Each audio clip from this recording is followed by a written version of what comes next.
एक छोटे से गांव में एक कुमारी लड़की रहती थी जिसका नाम मीरा था। मीरा बहुत ही शांत और अकेली रहने वाली लड़की थी। उसके माता पिता का देहांत बचपन में ही हो गया था और वह अपने चाचा के घर में रहती थी। चाचा और चाची उससे बहुत प्यार तो करते थे, लेकिन उनकी व्यस्तता के कारण मीरा अक्सर अपने आप में ही खोई रहती थी। एक दिन जब मीरा जंगल के किनारे से गुजर रही थी तो उसे एक घायल कुत्ता दिखाई दिया। कुत्ता बहुत ही कमजोर और भूखा लग रहा था। मीरा का दिल पसीज गया और वह उसे घर ले आई। उसने कुत्ते की देखभाल की, उसके घावों को साफ किया और उसे खाना दिया। धीरे धीरे कुत्ता ठीक होने लगा और मीरा के साथ उसकी एक अटूट दोस्ती बन गई। मीरा ने उसका नाम शेरू रखा।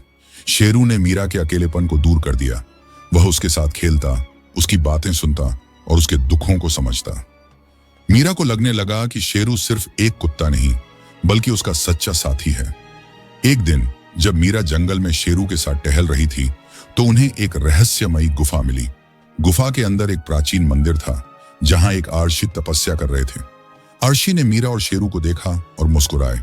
उन्होंने कहा, मीरा, तुम्हारे हृदय में प्रेम और करुणा है। तुमने इस कुत्ते की सेवा की है और इसने तुम्हारे अकेलेपन को दूर किया है। अब मैं तुम्हें एक वरदान देता हूं। आर्षी ने शेरू पर हाथ रखा और अचानक शेरू एक सुंदर युवक में बदल गया। मीरा हैरान रह गई। आर्षी ने समझाया, यह युवक एक राजकुमार था जिसे एक श्राप के कारण कुत्ते का रूप मिल गया था। तुम्हारे प्रेम और सेवा ने उस श्राप को तोड़ दिया है। मीरा और राजकुमार ने एक दूसरे को देखा और मुस्कुराए। उन्होंने आरष्य को धन्यवाद दिया और गांव लौट आए। कुछ समय बाद मीरा और राजकुमार ने शादी कर ली और वे साथ साथ खुशी से रहने लगे। मीरा ने अपने प्रेम और करुणा से न सिर्फ शेरू के श्राप को तोड़ा बल्कि अपने जीवन को भी एक नई दिशा दी।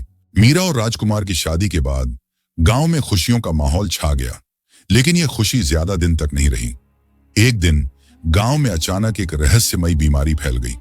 लोग बुखार और कमजोरी से ग्रस्त होने लगे और कोई भी इस बीमारी का इलाज नहीं ढूंढ पा रहा था। गांव के लोगों में डर फैल गया और वे मीरा और राजकुमार के पास मदद मांगने आए। मीरा ने राजकुमार से कहा, हमें इस बीमारी का कारण ढूंढना होगा। शायद यह कोई श्राप या प्रकृति का संकेत है। राजकुमार ने सहमति जताई और दोनों ने मिलकर इस रहस्य को सुलझाने का फैसला किया। उन्हें याद आया कि जिस रहस्यमयी गुफा में उन्हें आर्षी मिले थे वहां कुछ जादुई शक्तियां हो सकती हैं। वे गुफा की ओर चल पड़े। गुफा के अंदर पहुंचने पर उन्होंने देखा कि आर्षी अब वहां नहीं थे, लेकिन उनकी जगह एक प्राचीन पुस्तक पड़ी हुई थी। पुस्तक में एक प्राचीन मंत्र लिखा हुआ था जो बीमारी को ठीक कर सकता था। मीरा और राजकुमार ने मंत्र का अभ्यास किया और गांव लौट आए। उन्होंने मंत्र का जाप करना शुरू किया और धीरे धीरे बीमारी कम होने लगी। गांव के लोगों ने मीरा और राजकुमार को धन्यवाद दिया और उनकी प्रशंसा की, लेकिन यह कहानी यहीं खत्म नहीं होती। कुछ दिनों बाद गांव में एक नई समस्या आई। जंगल के पास एक राक्षस ने आतंक मचाना शुरू कर दिया था। वह रात में गांव पर हमला करता और लोगों को डराता। गांव वाले फिर से मीरा और राजकुमार के पास मदद मांगने आए। मीरा और राजकुमार ने फैसला किया कि वे राक्षस का सामना करेंगे। वे जंगल की ओर चल पड़े और राक्षस के छिपने की जगह ढूंढने लगे। जंगल के गहरे हिस्से में उन्हें एक विशालकाय पेड़ मिला जिसके नीचे राक्षस छिपा हुआ था। राजकुमार ने अपनी तलवार निकाली और राक्षस से लड़ने के लिए तैयार हो गया, लेकिन मीरा ने उसे रोक दिया। उसने कहा, हिंसा हमेशा समाधान नहीं होती। शायद इस राक्षस के पीछे भी कोई कहानी है। मीरा ने राक्षस से बात करने की कोशिश की। उसने पूछा, तुम हमारे गांव को क्यों डरा रहे हो? क्या तुम्हें कोई समस्या है? राक्षस ने जवाब दिया, मैं एक श्रापित प्राणी हूं। मुझे इस जंगल में अकेले रहने के लिए मजबूर किया गया है। मैं चाहता हूं कि कोई मेरी मदद करे और मुझे इस श्राप से मुक्त करे। मीरा ने फिर से अपनी करुणा और बुद्धिमत्ता का परिचय दिया। उसने राक्षस को समझाया कि वह उसकी मदद करेगी। वे उसे वापस उसी गुफा में ले गए जहां आर्षी रहते थे। आर्षी ने राक्षस को देखा और उसके श्राप को तोड़ दिया।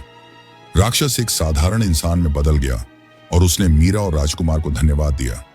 गांव वापस लौटने पर मीरा और राजकुमार को गांव के लोगों ने हीरो की तरह स्वागत किया। उनकी बहादुरी और करुणा ने न सिर्फ गांव को बचाया बल्कि उन्हें एक नया साथी भी दिया। कहानी का अंत यह संदेश देता है कि प्रेम, करुणा और बुद्धिमत्ता से हर समस्या का समाधान संभव है। मीरा और राजकुमार ने साबित किया कि सही मार्ग पर चलकर हम न सिर्फ अपने बल्कि दूसरों के जीवन को भी बदल सकते हैं।